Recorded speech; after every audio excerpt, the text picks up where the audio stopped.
السلام عليكم. اليوم أنا في سوق لحد سوق الأعياد. أنا ثم الأسهم تنجم تقول تتراوح من 1000 ل 1300. وثم حتى الأسهم اللي أقل الأسهم في متناول الجميع. نتصور يعني باهي، الأسهم باهي معقد موجود، الأسهم الكل موجود. خيرات ربي. الشراي هو ناقص شوي، الشراي معناش ياسر، وحتى الفلاح زاد شاد شوي.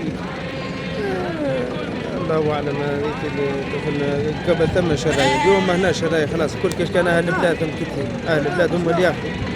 الحمد لله، والله اعلم. ان شاء الله لاباس، وان شاء الله عيد مبروك للجميع.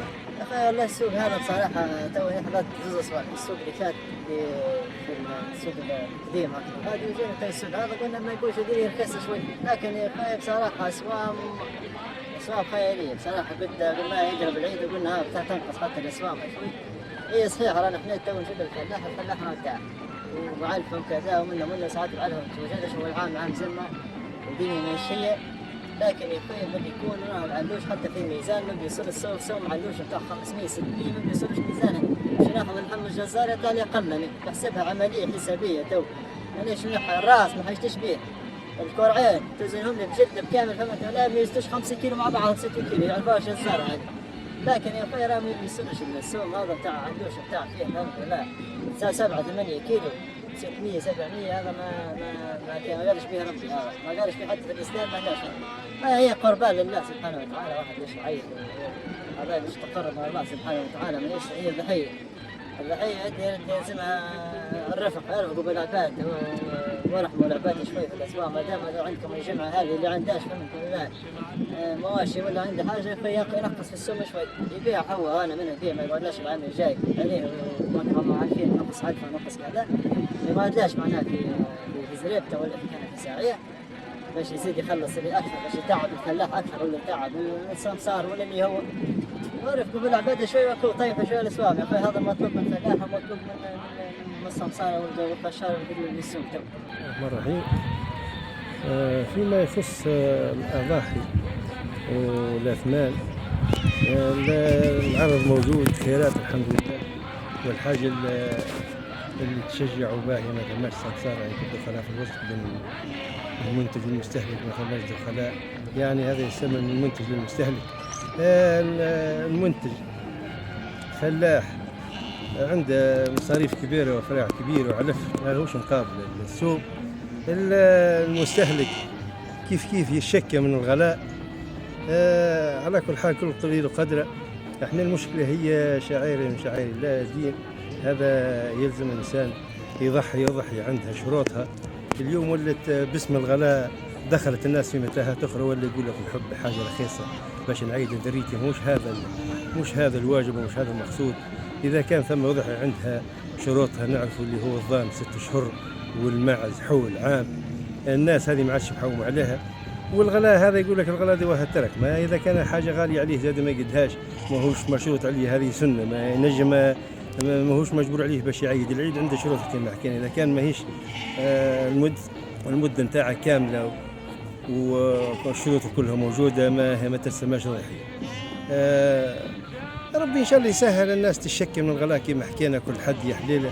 الفلاح غالي عليه العلف وغالي عليه الفراع. الشراي كيف يقول لك انا ما دخلي محدود وما نجمش، ما عادش عارفين الحل شنو هو. لكن كل قدير وقدره ما الحل شنو الحل. اذا كان ينجم يعيد ينجم ما يعيدش. يا اخي ثم الناس يلزمها ترحم بعضها، الجار يرحم جاره ويسخف على جاره. اذا كان حذاه جار ما يعيدش ينجم يقسم عليه العيد نتاعه، راهي ماهوش يعيد هو عيد بياكله هو ذريته، راه يلزم يصدق منه. اذا كان يحس بجاره، كل واحد إذا كان حذاه جاره مع يعرف ما عيدش ويعرف قليل وما خلطش يقسم عليه ما يسالش. تولي الناس كلها تعيد وتخرج من هالظاهرة هذه نتاع هاني بنعيد نهز علوش ونفرح الصغار. مش في حكاية نتاع تفريح الصغار، هذا سنة وسنة مؤكدة اللي استطاع عليها نسايس رواحنا. كيف نشوفوا غيرنا نرتاح وإحنا إخواننا في غزة هوانا خبزة مش لاحقينها. إحنا الواحد يولي يعيد اليوم يقول لك من حق العيد، هذه ناس تحت الركام ميتة ومتملحة، الله ينصرهم إن شاء الله في هالعواشير. نسايس رواحنا هذا هو ما عادش تعرف الحل شنو هو. يعني توا الناس كلها تتذمر، الفلاح يتشكى، المستهلك كيف يتشكى، تسايس ارواح الناس، ما ثماش حل اخر، اللي قد يعيد واللي ما قدش يعيد غلبة الله شرف زاده.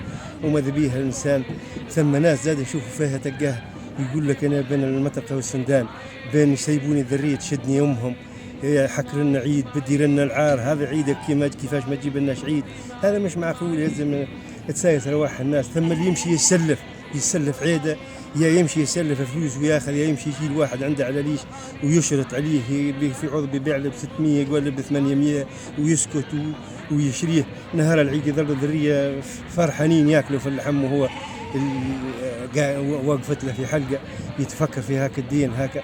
نسايس ارواحنا، هذه سنه، اذا كان قدرنا عليها قدرنا، ما قدرناش عليها ما قدرناش عليها. زاد الواحد ما يرمي يحطش روحه في متاهات ما لهز عليها شيء. نسايس ارواحنا، والله غالب هذه الغلاء مشروط، ما قعد شيء رخيص، راهو ما نركزوش كان على المواشي. الدنيا كلها غليت، مثلا ماشي حاجه قاعده ما غليتش. اذا كان يجوا كان السوق الساعه يقولوا الساعه غلي، راهو الفلاح عنده زاد افراع كبير وعنده مصاريف كبيره يدفع فيها، ما يقابلاش، ماهوش مشمت ولا ماهوش ماذا بيه، ماذا بينا على الرفق. احنا لو كان لاقين الدنيا كلها رخيصه، الناس الكل تستنال من بعضها، لكن الغالب هذا شيء ما نفرض علينا الشيعة من الواحد. الناس لو ما خلتش يقول لك بات بلا لحم تصبح بلا دين. الانسان يسايس روحه، كان قدر ما قدرش، خير من يقعد في ديون، وخير من يقعد في زاد ياخذ عيد ما عندهاش المده نتاعه، ما يسماش عيد، ما عيدش راهو، ولا كان بلا مده معينه، زاد عنده عمر ما هوش كامل، زاد راهو يسمى ما عيدش، ما فيش فايده. اختار من هالرياء، اختار من التظاهر. ثم ناس معناها تقلق في بعضها، اش بيك ما خذيتش علوشك صغير، علوشك كيف انت، هذا ما يعيد لكش، وانت هذا رخيص وهذا يلزمك خذيت اكثر منها وعيلتك كبير. بالله نسيسوا بعضنا، نبعدوا على المتاهات وهالرياء هذا، نبعد عليه ونرحموا بعضنا، وان شاء الله ربي يرجع حجاجنا الميمين على خير، وان شاء الله ربي ينصر اخواننا في غزه. والسلام عليكم. ديما رماده واحلى رماده، قلت واحلى منير الرباع، قلت